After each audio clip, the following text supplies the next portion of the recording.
ব্যক্তিগত আমার ক্যালকুলেশনে জামাত ইসলাম 203টা সিট পায়। 70 লাখ এবং পোস্টাল ভোটার আপনি খালি ইয়াটা দেখেন, ডায়াগ্রামটা দেখেন, সব কোন দলের প্রতি বেশি আসছে? অলমোস্ট 80-90%।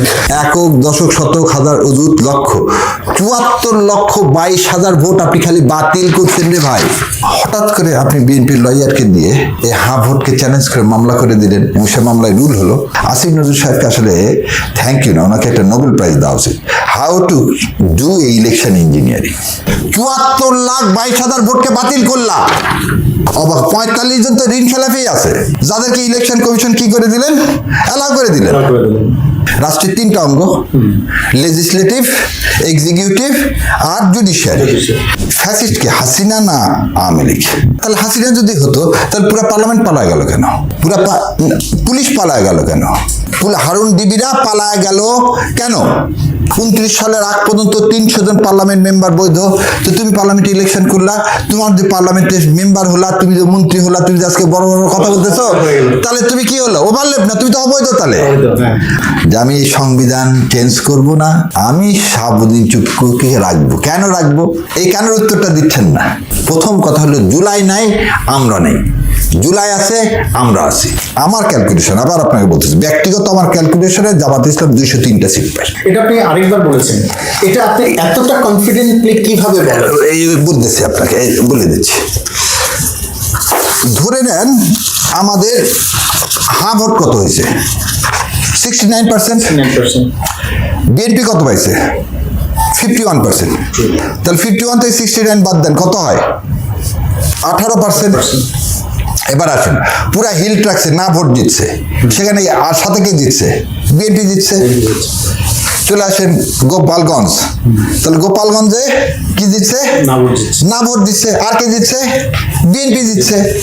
তাহলে আমরা যেটা কথা প্রথম থেকে আমি বলে আসছিলাম যে সারাদিন দেখবেন ভোট ঠিক মতো হচ্ছে, যা হওয়ার হবে হচ্ছে ভোটের গণনাকালীন সময়। আমার যতগুলো ভিডিও আছে আপনি দেখবেন ইলেকশন ইঞ্জিনিয়ারিং নিয়ে আমি সবসময় এই কথা বলে গেছি, এবং এই ইলেকশনটা হবে 2008-এর আঙ্গিকে। কেন বললাম আপনার এই 203টা জামাত ইসলাম পাবে? জামাত ইসলামের আসন পাইল কয়টা? 78টা। 68। সেটা কি দলগতভাবে? আচ্ছা, আপনাকে বলি, জামাত ইসলামের সাথে 115 থেকে 118টা আসনের ভোটের ব্যবধান হয়েছে 13%। কত পার্সেন্ট? 13%। এখানে কত ভোটের ব্যবধান দেখলাম? 18%। তাহলে এই 18% যে ভোটটা আছে, এই ভোট তো পাইলে 51%। তাহলে এই 18% তো আমার 39-এর সাথে যোগ হওয়ার কথা। কারণ এই 18% যারা দিছে তারা তো আমাকে ভোট দিছে না, যুক্তিকভাবে তাই তো আসতেছে ক্যালকুলেশনে। যদি তাই এসে থাকে তাহলে আপনি এখন আমাকে বলেন যে আপনি যদি এই আমার কথায় 125টাও যদি আমার তো সিট আসার কথা কত? এই যে 145টার মতো, আমার তো তা না, আমাদের এখানে দেখাচ্ছে আমি 125টা সিট আমি যদি পাইতাম, তাহলে 78টার 125টা কত হয়? 203টা। এই যে 18%, এই আরো একটা শুভঙ্করে ফাঁকি করছে কি দেখেন, পোস্ট অফিসে কিন্তু সমস্ত ভোট আসছে, কুরিয়ারে না কিন্তু, এবং সারা পৃথিবী থেকে সমস্ত ভোট আসবে। এই আরপিও সংশোধনী করে বলে দেওয়া আছে, আরপিওতে 12 তারিখ বিকাল 4টা পর্যন্ত ভোট কেন্দ্রে পোলিং স্টেশনে কি আসবে? ভোট আসবে, সেগুলোকে সব কাউন্ট করতে হবে। কয় তারিখ পর্যন্ত? 12 তারিখ বিকাল 4:30টা পর্যন্ত। 10 তারিখে আপনি সারা বাংলাদেশ ছুটি ঘোষণা করে দিলেন, ইনক্লুডিং পোস্ট অফিস খোলা ছিল না? তাহলে 9 তারিখের ভোট যেগুলো আছে সেগুলো কিন্তু খালি ইয়াতে পৌঁছালো ডিসি সাহেবের কাছে। 10, 11, 12 3 দিনের কোনো পোস্টাল ব্যালট কোথাও গেল না। কোথায়? রিটার্নিং অফিসারের কাছে গেল না। যখন ওগুলো 13 দেখেন, আরো কিছু দেখেন, ওনারা কিন্তু রবিবারে গেজেট দিতে পারতেন। ভোট হয়েছে বৃহস্পতিবার, শুক্র শনি 2 দিন তো বন্ধ, শুক্র শনি তো পোস্ট যাবে না। ওনারা কিন্তু 13 তারিখ গভীর রাতে কি দিয়ে দিলেন? গেজেট প্রকাশনা করে দিলেন। তারপরে কি হলো? রবিবারে যখন ভোট এগুলো আসলো, তখন সব ভোট কি করে দিলেন? আপনি বাতিল করে দিলেন। একক, দশক, শতক, হাজার, অযুত, লক্ষ, 74,22,000 ভোট আপনি খালি বাতিল করছেন রে ভাই। এটা বাতিল কেন করলো? বিকজ হচ্ছে আপনার টাইমটাকে টাইমের 12 তারিখে 4:30টার পর যে এই ভোটগুলো আসলো, তো রাষ্ট্রই তো এটার আয়োজক, তো এটার দায়ভার কার? ওই যে সেজন্য ওই যে আল্লাহ কি বলছে যে আমি তোমাকে দিয়ে ফাঁস করে দিব, রেজান আপা বলে দিছে, আমাকে বলতে হয়নি। না, কিন্তু এটা তো হচ্ছে আমরা কি বলে আলাপের নিশ্চয়তা আছে, কিন্তু বিষয়টা হচ্ছে একজন লিগ্যাল এক্সপার্ট হিসেবে আমি আপনাকে এটা বলতেছি, এটাকে যে চ্যালেঞ্জ করবেন, আপনার সবচেয়ে বড় সমস্যাটা কোন জায়গায়? যেমন আরপিওতে আছে 6 মাসের মধ্যে ইলেকশন পিটিশন শেষ করা। বাংলাদেশ ইতিহাসে 6 মাস না 5 বছর ইলেকশন পিটিশন শেষ হয় না, এর মধ্যে তো টার্মই চলে যাবে। আপনি যে এই না ভোট বলতেছে, বাতিল কিন্তু ভোট 74 লাখ ভোট। আপনি এটা দেখেন 74 লাখ ভোট এবং পোস্টাল ভোট আপনি 74 লাখ, এবং সেটা কিন্তু পোস্টাল ভোট রে ভাই, এমনি ভোট না, এটা কিন্তু postal vote. So postal vote 74 lakh, এবং পোস্টাল ভোটের আপনি খালি ইয়াটা দেখেন, ডায়াগ্রামটা দেখেন, সব কোন দলের প্রতি বেশি আসছে, অলমোস্ট 80-90%। আপনি 74 লাখ ভোট যদি ধরেন, আমার তেমনি 10% হয়ে যাচ্ছে রে ভাই। তাহলে 10% দিলে তো আমি 125টা ভোট, 125টা সিট তো আমি কনফার্ম। আচ্ছা, তাহলে এখানে আমরা আসি, তাহলে এটা লিগ্যাল ভাবে যদি আপনারা যদি যান, তাহলে এটা কোন দিকে যেতে পারে? আচ্ছা, এবারে আপনাকে বলি লিগ্যাল ভাবে। এখানে আমরা বলছি জুলাই সনদ। দেখেন আজকে জুলাই গণভোট হয়ে গেল, গণভোটের পক্ষে একদিন তারেক সাহেব বললে তো একদিন বলছে মাননীয় প্রধানমন্ত্রী, হঠাৎ করে আপনি বিএনপির লয়ারকে দিয়ে এই ভোটকে চ্যালেঞ্জ করে মামলা করে দিলেন, এবং সে মামলায় রুল হলো কেন? তার মানে আপনি আবার সে আগেকার মতো করে কি করতেছেন? এখানে আপনাকে একটু দুইটা কথা বলি। আমি ভোটের আগে জিজ্ঞাসা করছিলাম যে খলিল সাহেব হঠাৎ করে কাউকে না জানায় ইন্ডিয়া কেন সফরে গেলেন ভোটের আগে? আজ পর্যন্ত কিন্তু এর জবাব পাইনি। এর জবাব আল্লাহ দিয়ে দিলেন, খলিল সাহেব বাংলাদেশের পররাষ্ট্রমন্ত্রী হয়ে গেলেন। খলিল সাহেব বাংলাদেশে পররাষ্ট্রমন্ত্রী। ভোটের আগে আমি বলে দিয়েছি যে 4:30 পর্যন্ত আপনি এবারে কোনো পুকুরে ব্যালট বাক্স পাবেন না, কোনো কেন্দ্র দেখবেন দখল করতে চাইছে, সেখানে সেনাবাহিনী, আমাদের গর্বিত সেনাবাহিনী সেটা প্রতিরোধ করবে।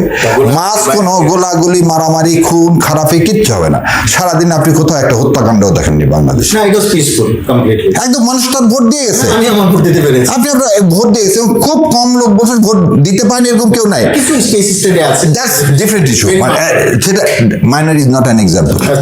তাহলে আপনি ম্যাক্সিমাম একটা এত বৃহৎ একটা দেশে 12 কোটির মতো ভোটারে আপনি ওইগুলোকে বাদ দেন। আপনি দেখেন কি করলেন, আপনি আইনের মাধ্যমে, আমরা আইনের লোক তো ওই জন্য বলতেছি, আসিফ নজরুল সাহেবকে আসলে থ্যাংক ইউ না, ওনাকে একটা নোবেল প্রাইজ দেওয়া উচিত। How to do election engineering, how to do an election engineering. কেন এই কথা বললাম?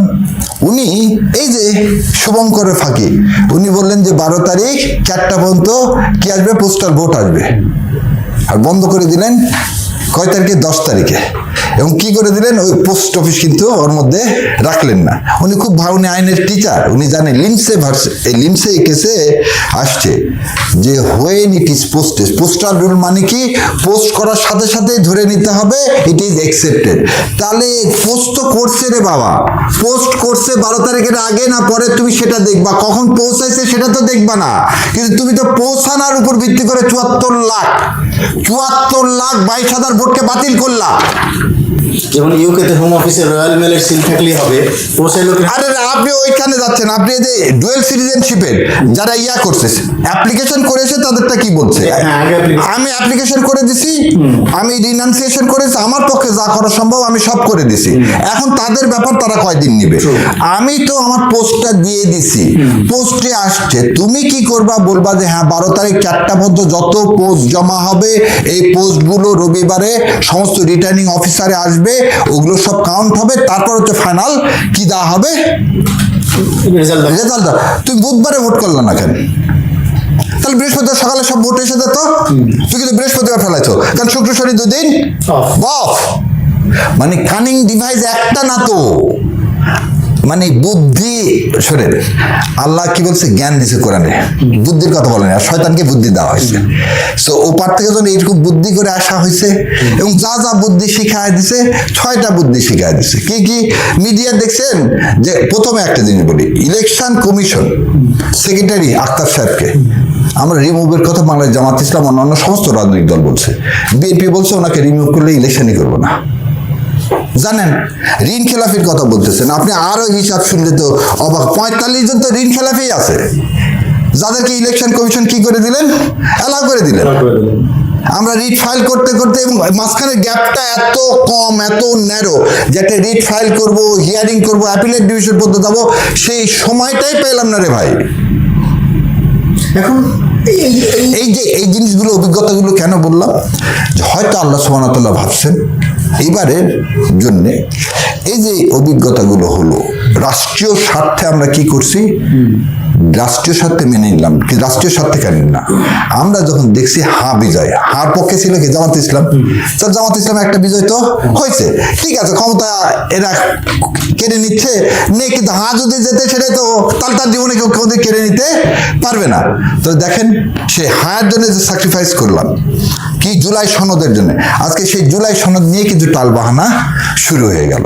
তার মানে এই ভোটের যত রিগিং করা হয়েছে, যত কিছু করা হয়েছে, কেন জামাত ইসলাম বলছিল আগে রেফারেন্ডাম হোক, আগে রেফারেন্ডাম হোক, জুলাই সনদ বাস্তবায়ন হোক, সেই জুলাই সনদের ভিত্তিতে ইলেকশনটা হোক। এবং বারবার বলা হয়েছিল ডিসেম্বরের দিকে কি হয়ে যাক, ভোট হয়ে যাক, ফেব্রুয়ারিতে কি হবে, সংসদ ইলেকশন হবে। তাহলে কিন্তু এই অবস্থাগুলো হয় না।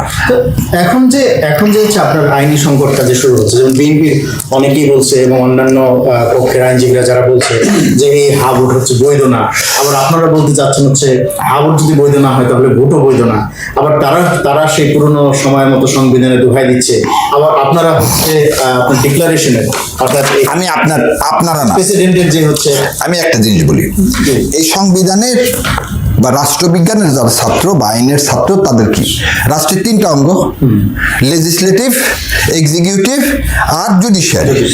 আচ্ছা, ধরে নিলাম এই সংবিধানটা আছে, বিএনপির ভাষায় আমি ফর দ্য টাইম বিং ধরে নিলাম সংবিধান আছে, কারণ ওনারা বলতেছেন রাষ্ট্রপতি হচ্ছে সাংবিধানিক প্রতিষ্ঠান, ব্যক্তি না, ব্যক্তির চেয়ে প্রতিষ্ঠান বড়, অতএব সংবিধান আছে। আচ্ছা, ধরে নিলাম, তাহলে সংবিধানের রাষ্ট্রপতি থাকো। এখন আমাকে বলেন তো, ফ্যাসিস্ট কি হাসিনা না আওয়ামী লীগ? হাসিনা খালি অন হেড, যদি আমরা টপ যদি চিন্তা করি, টপ হয়ে কিভাবে হবে?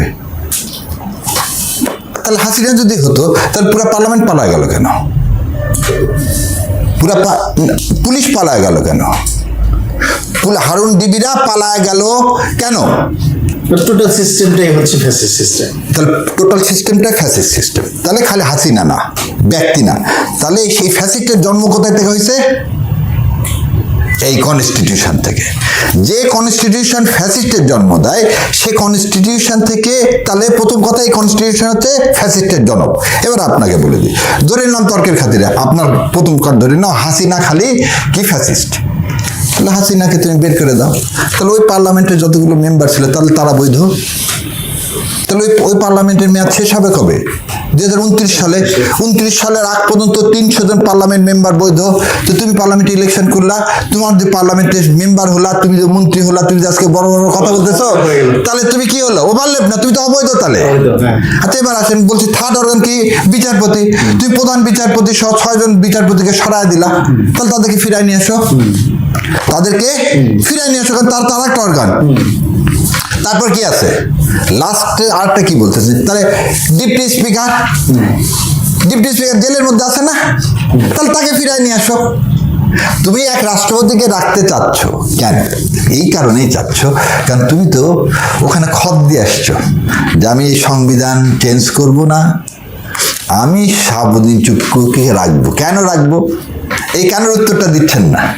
কেন উত্তরটা হচ্ছে, পার্শ্ববর্তী দাদারা কখনোই চায় না এ দেশটা তাদের হাত থেকে বের হয়ে যাক, সেজন্য তাদের লোক ওখানে দরকার। জিওপলিটিক্সে তো সব ক্ষমতাশীল, তাই বলে। এবং একটা কত ভয়ঙ্কর, বিএনপি বুঝতে পারতেছে না। শাহাবুদ্দিন সাহেব কিন্তু কালকেই পারে এই পার্লামেন্ট ভেঙে দিতে।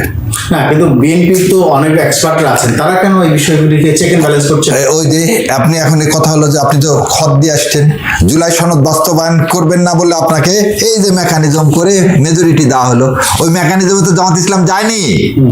জামাত ইসলাম তখন মেকানিজম করে মানুষের ভোটের অধিকার কেড়ে নিবে না।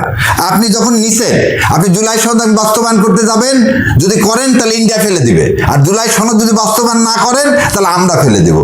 এই উভয় সংকটে আপনি পড়লেন কেন? 10 দিয়ে। এখানে আমার একটা প্রশ্ন, বাংলাদেশে যেটা হয় যে হয়তো হয়ে যায়, যেহেতু এটা রাষ্ট্রহীন রাষ্ট্র। আমরা কোর্টের একটা ম্যানার আমরা সাধারণ মানুষরা জানি, আপনারা আইনজীবীরা আরো ভালো জানেন।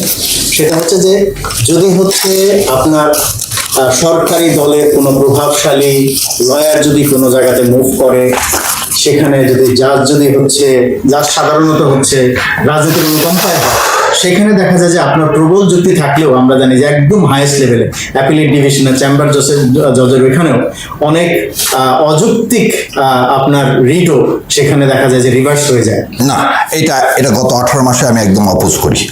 গত 18 মাসে আমার দেখা বাংলাদেশের, আমি যত দিন ধরে প্র্যাকটিস করে আসতেছি, 12 সাল থেকে দেখা, এই জুলাই অভ্যুত্থানের পর যদি কেউ এরকম বলে তাহলে সেটা পুরাপুরি মিথ্যা কথা বলা হবে। মিথ্যা, আমি শব্দটা ইউজ করতেছি, মিথ্যা। দায়িত্ব নিয়ে বলতেছি আমি মাননীয় যে 2 জন প্রধান বিচারপতি ছিলেন, তাদের আপনি দে আর অ্যাবভ দ্য ইনস্টিটিউশন। তাদের একটা জিনিস মনে রাখেন, রেফাত সাহেব যে সময় প্রধান বিচারপতি হয়েছেন, এটা কিন্তু চারটিখানি কথা না, নিজের জীবনের ঝুঁকি নিয়ে হওয়া। এবং আজকের যিনি প্রধান বিচারপতি আছেন, উনি জীবনে কোনদিন আমি দেখিনি, হাইকোর্ট থেকে দেখে আসতেছি, ওঠার আগে দোয়া পড়ে তারপরে বসেন এবং সবসময় বিড় করে দোয়া পড়েন। তো এই লোকগুলোর কাছে আর যাই হোক, ওনারা কি বিশ্বাস করেন, আমি যতগুলো যা এখন আছে, আমি বললাম তো যে যতগুলো যা আছে দায়িত্ব নিয়ে বললাম অ্যাপিলেট ডিভিশনের, কোনো উকিল কেন, মানে কোন দলের, শোনেন, যারা এখন মন্ত্রী হয়েছে এটাও বলি, তারাও ধমক খাইছে। যারা এখন সিটিং মন্ত্রী আছে তারাও ধমক খাইছে ওপেন কোর্টের মধ্যে 18 মাসে। সো জুডিশিয়ারিকে নিয়ে এরকম বিতর্কিত করার কোনো সুযোগ নাই। তো 18 মাসে, কিন্তু এখন তো পলিটিক্যাল গভর্নমেন্ট আসছে। আমি এখনো দায়িত্ব নিয়ে বলতেছি যে এরকম কিছু এখন পর্যন্ত দেখিনি, যদি দেখি তাহলে সেদিন আমি প্রথম হয়তো এটার প্রতিবাদ করব। তাহলে এখানে আমি একটু আশার কথা বলবো। বাংলাদেশের মানুষ অনেকটা হতাশা হয়ে যাচ্ছে, এই যে বিশাল সংখ্যক মানুষ যারা হচ্ছে আপনার গণভোটে অংশগ্রহণ করেছে। তাহলে এই মেমোরেন্ডামের যে রিটটা, সেই রিটটার বিপক্ষে যে আপনারা কাজ করছেন, আর সেখানে কি আপনারা মনে করেন যে আপনারা জাস্টিস পাবেন দ্য মোশন অফ? ইনশাল্লাহ। এটা এখানে আপনাকে একটু বলি, সবসময় আইনের একটা প্রসিডিওর আছে। আমাকে যদি বিবাদী না করা হয়, আমি যে ওখানে যে ওটা বক্তৃতা দেওয়ার জায়গা না, বক্তৃতার সাবমিশনের মধ্যে আকাশ পাতাল পার্থক্য। ওখানে একজন রিট করছেন, সরকার ওখানে বলবেন রুল ছাড়া আর কিছু দেয়নি। রুল মানে কি, এটা আদৌ টিকবে কি টিকবে না সেটা নিয়ে শুনানি হবে, তাই তো? রুল দিছে, আমি ওখানে যে এখন পার্টি হয়ে আমি ওটার কি করব, বিরোধিতা করব। তো আজকে সরকারের যে কথাটা, সরকারটা যদি এটা আমরা বলতেছি বিএনপি লয়ার এখন করাইছে, কিন্তু তার ফলে এটা তো সাবজুডিস ম্যাটার হয়নি, কারণ এখানে কোনো এন্ট্রি অর্ডার নাই। তো জুলাই আদেশ বাস্তবায়নে তো কোনো অসুবিধা নাই। তো জুলাই আদেশ বাস্তবায়ন নিয়ে কোনো অনিশ্চয়তার কিছু নাই। সো রাজনৈতিক দল বারবার চেষ্টা করবে জুডিশিয়ারিকে তার পকেটে ঢুকাতে। আর ইনশাল্লাহ জুলাই সনদ বাস্তবায়ন হয়ে গেলে জুডিশিয়ারির ইন্ডিপেন্ডেন্সি ইনশাল্লাহ যতখানি ফিরে আসছে, এটা যদি আমরা ধরে রাখতে পারি, তাহলে এদেশে ইনশাল্লাহ প্রথম কথা হলো জুলাই নাই, আমরা নেই। জুলাই আছে, আমরা আছি। এবং ওই যে কথাটা বলছি বারবার, জান দিব তো জুলাই দিব না, এইটাতেই কিন্তু এদেশের মানুষ যতক্ষণ থাকবে এদেশের মানুষের মুক্তি হবে ইনশাল্লাহ। আর না, জিওপলিটিক্যাল কারণে যদি বিএনপি যদি এই জায়গাটাতে যদি তারা মজবুতির সাথে দাঁড়িয়ে থাকে, সেক্ষেত্রে আপনারা অর্থাৎ জামাত ইসলাম এবং অন্যান্য যারা আছেন, তারা কি হচ্ছে এই পার্লামেন্টটাকে ফাংশনাল পার্লামেন্ট হিসেবে দেখতে চান? কারণ হচ্ছে তারা একটা তো ব্রেক করেছে, অর্থাৎ প্রেসিডেন্টের 2টা অর্ডারের মধ্যে একটা অর্ডার পালন করেছে, আরেকটা অর্ডার পালন করেনি, যেটা আমরা বলি যে হচ্ছে আপনার ইগনোরেন্স করা। সো সেটাও তো একটা এগেইনস্ট। কথা হচ্ছে যে আইন মানবো না, তাল গাছটা আমার। এইটা করে 15 বছরে হাসিনার কি অবস্থা হয়েছে, সেখান থেকে আমার বিশ্বাস বিএনপির ভাইরা শিক্ষা নেবে। যদি শিক্ষা না নেন, ইতিহাসের রাস্তা করে নিক্ষেপ হবে।